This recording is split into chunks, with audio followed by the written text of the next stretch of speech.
খাইয়ে দেবে, তাই খাবো। Sorry madam.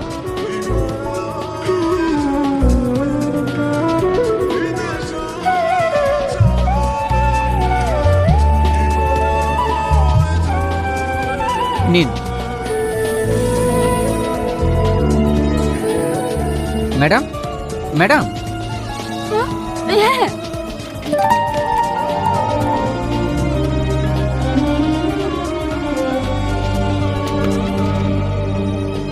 আচ্ছা শাহিন, তুমি এখন কি করো? ম্যাডাম, আমি গরিব মানুষ, মাঠে ঘাটে কাজ করি। তুমি যখন খাটো। তা না হলে খাবো কি?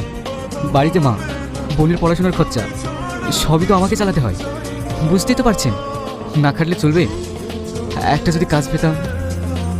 তোমার একটা কাজের খুব প্রয়োজন, তাই না? হ্যাঁ ম্যাডাম। দেখবে ঠিক পেয়ে যাবে। আজকে আমার ছুটি হবে, এটা জানো তো? ছুটির কাজ কমপ্লিট করে তো এলাম, আপনার ছুটি হয়ে গেছে। তাই আমাদের বাড়ি যাবে তো তুমি? সরি ম্যাডাম, এই মুহূর্তে যেতে পারছি না।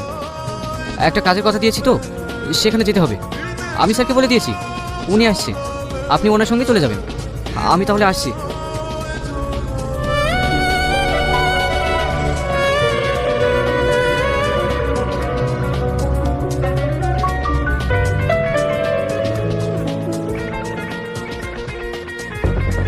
দাদা, ওদের কোম্পানিতে আজ একটা কনফারেন্স মিটিং আছে। ওই মিটিংয়ে বিকেল 4টের সময় ম্যাডাম যাবে। Good, very good. আমি জায়গায় খতম দেখতে চাই, আহত নয়, নিহত। তারপরে গোটা সাম্রাজ্যের মালিক হব আমি।